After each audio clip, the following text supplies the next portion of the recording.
Assalamualaikum dan salam satu Malaysia.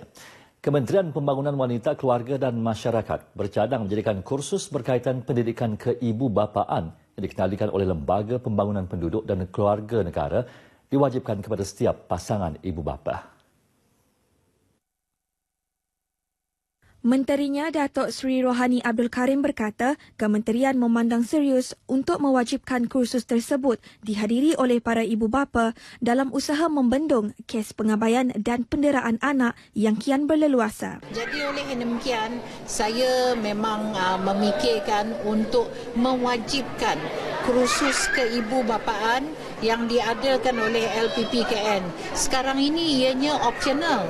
Sekarang ini dia tak diharuskan, tidak diwajibkan.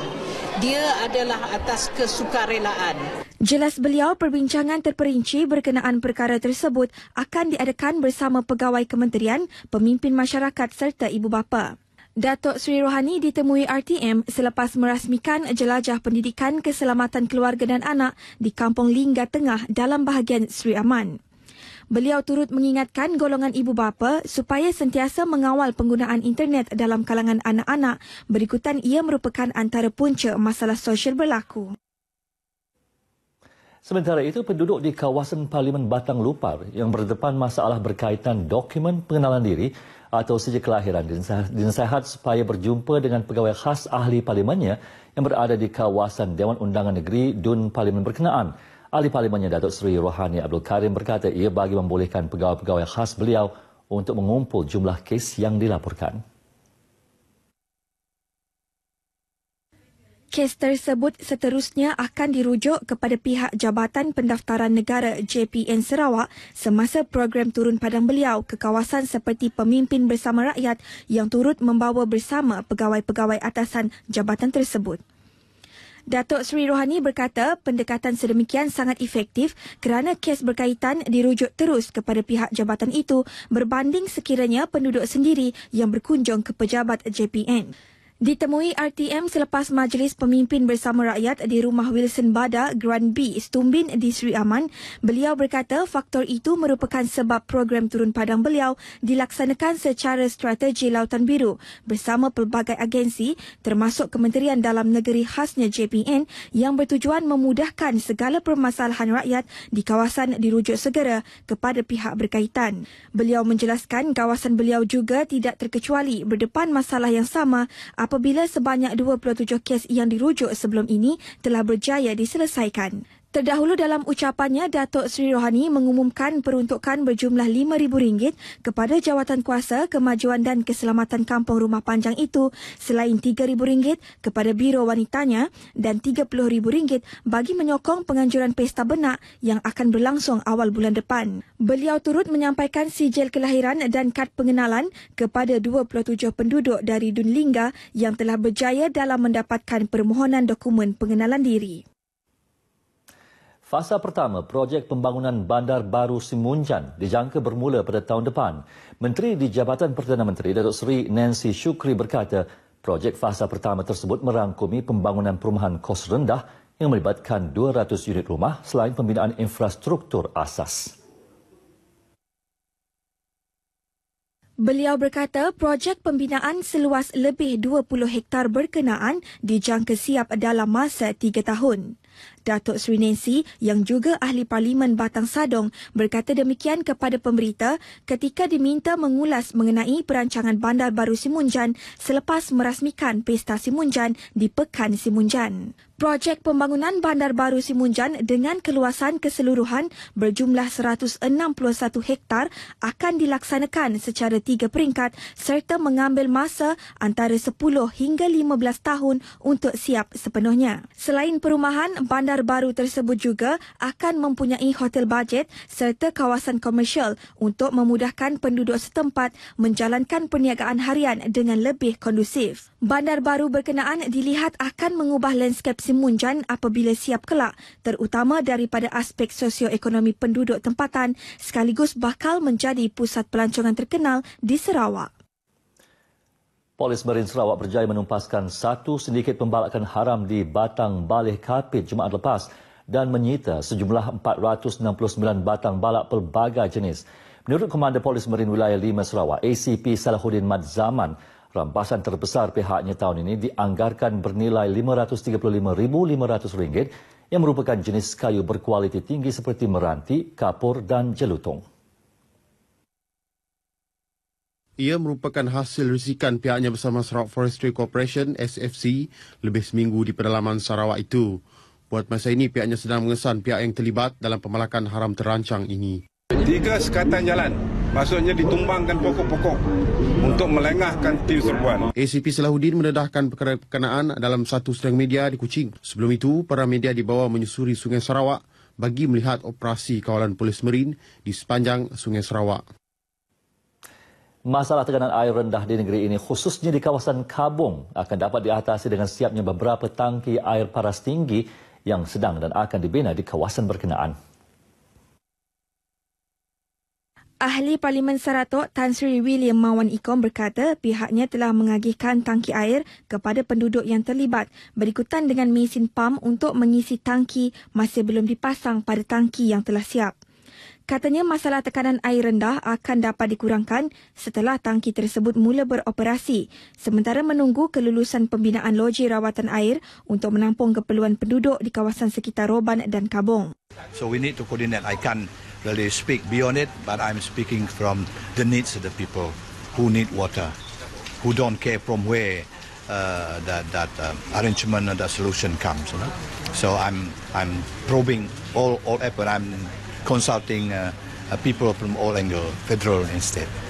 Tan Sri William Mawan ditemui media selepas merasmikan program bicara komuniti pembudayaan hadir ke sekolah yang diadakan di SMKBM Saratok. Program itu bertujuan bagi membantras gejala ponteng sekolah dalam kalangan pelajar sekolah. Pelbagai program bantuan serta latihan diperkenalkan oleh kerajaan dalam usaha memastikan golongan petani dan penternak meningkatkan pengeluaran hasil dan memperoleh pendapatan tinggi. Menteri Muda Pertanian Dr. Abdul Rahman Ismail berkata golongan itu harus bijak mengambil peluang yang disediakan bagi mengembangkan bidang berkenaan.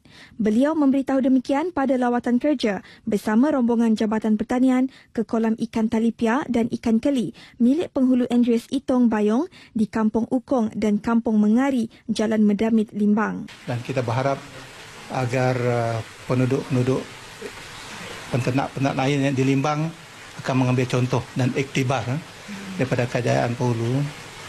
Tidak mustahil kita di Limbang dapat menghasilkan penternak-penternak, pengusaha-pengusaha pertanian yang lain mencapai kejayaan. Di mana ada kemahuan, di situ ada jalan. Tambah beliau, Jabatan Pertanian akan membantu dalam menghasilkan produk hiliran untuk membantu Penghulu Andreas mengembangkan perniagaannya. Warga Sekolah Menengah Kebangsaan Datuk Permaisuri SMKDP termasuk para pelajar dan ibu bapa digesa agar sentiasa bekerjasama dalam memastikan transformasi sekolah dapat dicapai sepenuhnya.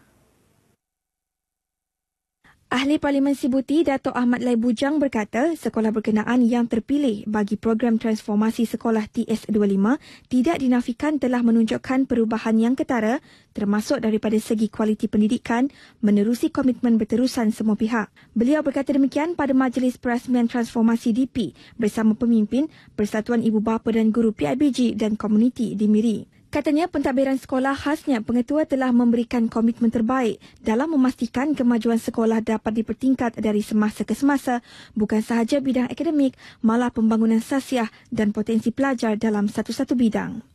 Beliau yakin SMKDP mampu melahirkan pelajar yang berkualiti dan menjadi salah sebuah sekolah yang berprestasi tinggi pada suatu masa kelak menerusi program transformasi yang berterusan. Pada majlis itu, Datuk Ahmad Lai turut mengumumkan peruntukan RM5,000 kepada pihak sekolah untuk tahun ini dan RM20,000 untuk tahun hadapan. Kerjaya sebagai usahawan memerlukan komitmen dan disiplin yang tinggi dalam pentadbiran dan pengurusan keuangan sebuah perniagaan. Ahli Dewan Undangan Negeri Tupong Fazruddin Abdul Rahman berkata, golongan itu hendaklah memiliki pengalaman dan ilmu pengetahuan yang mencukupi untuk terus maju dalam bidang perniagaan. Justeru jelas beliau program strategi peningkatan skala bisnes yang dikelolakan oleh Institut Keusahawan Negara, Jabatan Perdana Menteri, Unit Peneraju Agenda Bumi Putra dan Kementerian Pembangunan Perindustrian dan Usahawan Sarawak dilihat sebagai platform terbaik kepada usahawan untuk mendapat maklumat dan motivasi dalam meningkatkan perniagaan mereka. Fazrudin berucap demikian bagi mewakili Menteri Muda Keusahawanan dan Pembangunan Kecil dan Sederhana Datuk Narodin Majais pada majlis perasmian program strategi peningkatan skala bisnes di Kuching yang dihadiri 500 usahawan dari sekitar Kuching. Dalam perkembangan berkaitan, beliau memaklumkan berdasarkan banci ekonomi 2016, jumlah perusahaan kecil dan sederhana PKS di Sarawak adalah 6.7% atau 61,036 daripada keseluruhan PKS di negara ini. Beliau yakin PKS di negeri ini berpotensi besar untuk terus menyumbang kepada penyediaan pelbagai peluang pekerjaan dan meningkatkan taraf hidup rakyat tempatan. Festival Layang-Layang Antarabangsa Borneo Bintulu 2017 ke-13 yang berlangsung selama 5 hari sehingga hari ini telah disertai seramai 130 peserta tempatan dan luar negara. Menurut Menteri Pelancongan Kesenian, Kebudayaan, Belia dan Sukan Datuk Abdul Karim Rahman Hamzah, penganjuran festival sedemikian mampu mendidik masyarakat tempatan untuk terus meminati permainan tradisi tersebut. Katanya permainan itu yang tampil dengan pelbagai bentuk dan corak yang menarik itu sekaligus mempamerkan pemikiran kreatif dan berinovasi daripada para peserta. Datuk Karim berucap semasa merasmikan Pesta Layang-Layang Antarabangsa Borneo Bintulu 2017 ke-13 di tapak lapangan terbang lama Bintulu. Turut hadir Menteri di Pejabat Ketua Menteri Integriti dan Ombudsman Datuk Talib Zulpillit. Baiklah, seterusnya kita ke segmen agenda hari ini.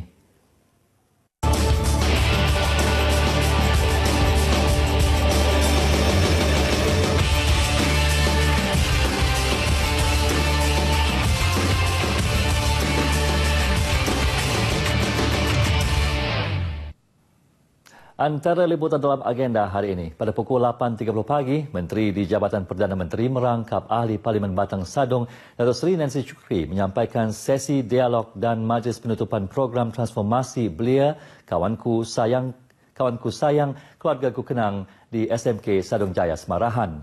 Manakala pada pukul 9.30 pagi, Menteri Kerajaan Tempatan, Datuk Profesor Dr. Sim Kui Hian akan merasmikan World Rabies Day di Kuching. Seterusnya pada pukul 8 malam, Yang di-Pertua Negeri Tun Pehin Seri Abdul Taib Mahmud menyempurnakan majlis perasmian Pesta Kuih Bulan kali ke-16 di Kuching.